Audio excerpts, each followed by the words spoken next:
Welcome to another Q&A. This is the first one I've done in around 10 weeks.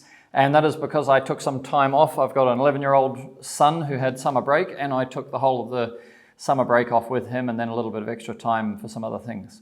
So now we're getting back into it. We will be able to do Q&As regularly. So if you have any questions, please send them to us either in the comments here or below, or by email, or through the live chat on the website, futureofcleaning.com.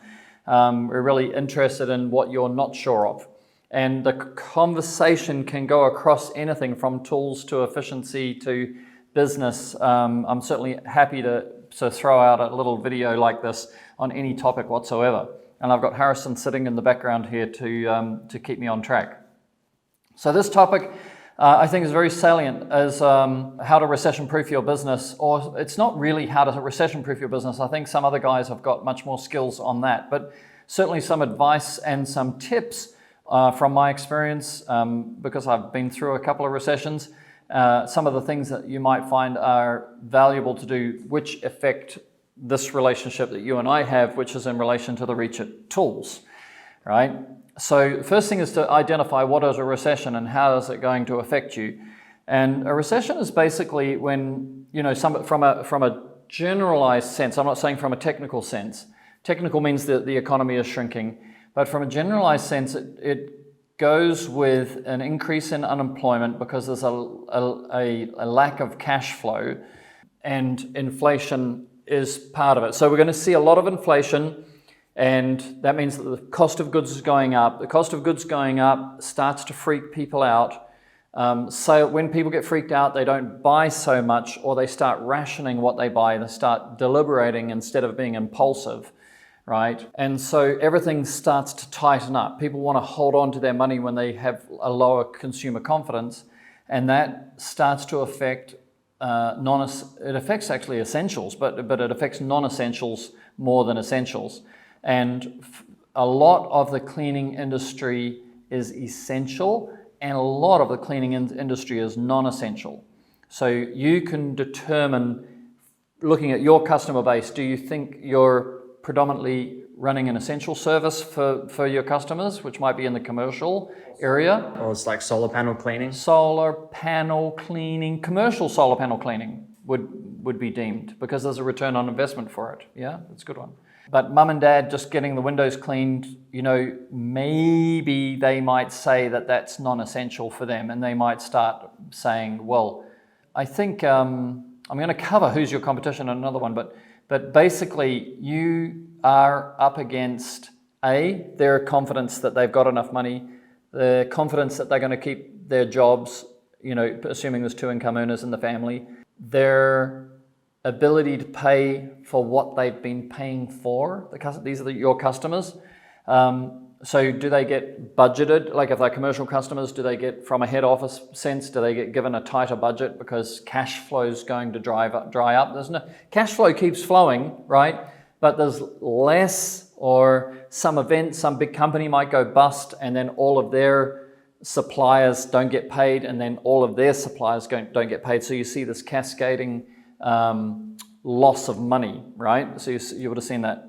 Well, I've seen it probably 3 or 4 times in my lifetime, my commercial lifetime. So 2008 was the most recent one. So then you'll see the governments try and push money into the bottom of the system so that the money comes up, which we've been doing during COVID. So we've been printing more money than we needed to. And so now we've got more money in the system, which is inflationary. So then the prices go up, and then nobody can afford anything. And then there's the politics of the war and stuff like that with Ukraine and Russia. And the cost of energy is being linked to that situation. So my advice is this. Cash is king. So you want to make sure that you've got as much cash as possible and you don't spend frivolously. So then you reduce your consumer confidence to spend spontaneously, right?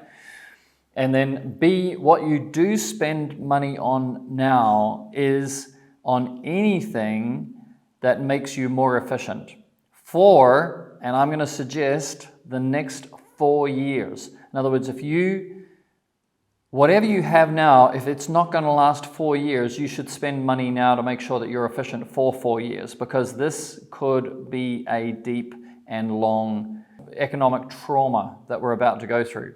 could be in layers.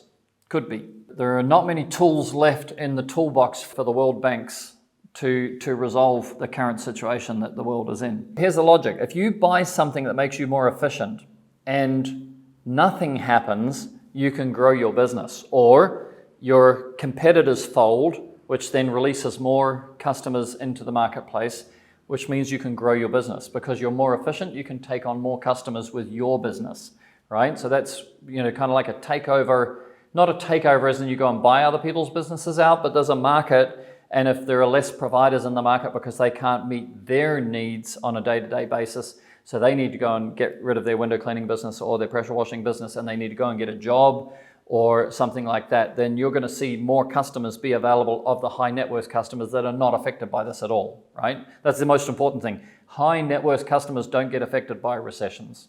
They just don't. They've got just tons of money, right? So they keep living like normal. So A, look at your high net worth customers, make sure you boost them as much as possible right now. B, you look to increase the efficiency of your tools, which is what we've really focused on at Reach It, since the beginning, the last 10, 12 years, right? Has all been about efficiency. And now is the time, A, we've got, the products are perfect, in our opinion, the best we can do. And so they maximize your efficiency better than anything we've ever made before. So the timing is great. But for you, what's critical is that you understand that if your business does not shrink, you can expand with the existing team that you have. If in the event of you losing some customers, and this is not how good you are as a businessman, it's just simply what customer base you've got, what socioeconomic area you service. It's just, your history will determine your future in this case, right? If your business contracts, then it's going to end up with you needing to do more work yourself and less work with staff or with outsourced people. And so if you have to do more work yourself, then that's where your efficiency becomes critical, right? So if your business is shrinking, efficiency means you can earn more with the time that you've got. And if your business is expanding, you can earn more without increasing your staff. So this is the time to buy anything. Radial brushes. Maybe you don't need to replace your pole, but you can replace the brush. Make sure you get the high flow tube or some 10 millimeter tube to go with it so that you've got the maximum flow rate for the rinse function, because that's a lot of where we get our extra efficiency from, is the on-glass rinse with the flow rate coming off the top. And then practice the radial technique, because it's the technique that changes your efficiency, not the tool. If you use a Reach It or a radial brush the same as you use a tucker brush, you'll not get any faster than the tucker brush, even though you're capable of working faster. But it's your technique that's going to deliver you your increase in efficiency. So you'd want to practice your technique, and then you've got yourself a better base, right? Because a recession is not just like 2 months, we've got a recession and it's over, right? If it is the way it looks with the amount of money that's been printed and the amount of turmoil that's in the world right now, then it could be really, really difficult and really ugly for a long time. So when you're in the middle of that time, you're not going to want to spend money, right? You may not have money to spend, right? It's like that. So, and then at the other end of it, you need to be able to have something to come out of it with. So again, the more efficient you are, people start getting their windows cleaned again, you're ready to rock and roll, yeah? So that is, have we got any other ideas? I think it's a pretty good cover, right? I think that you talk about like the tools, you would say every time that you've gone through this before, you've invested in a new computer or new tool. Yeah. I was thinking that I told you that, yeah.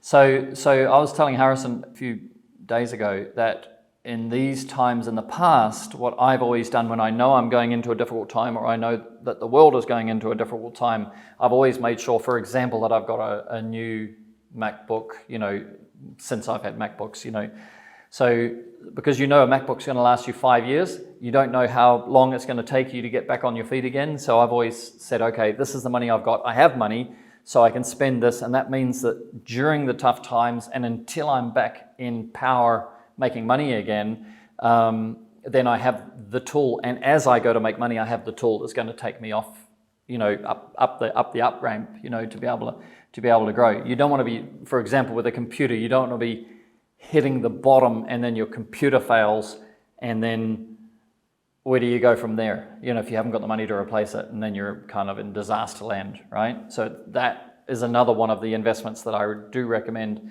If you have an old computer, get in, and you use your computer a lot, get a new computer. Yeah, at this time as well. It's the cost of replacement. It's a big factor. Yes,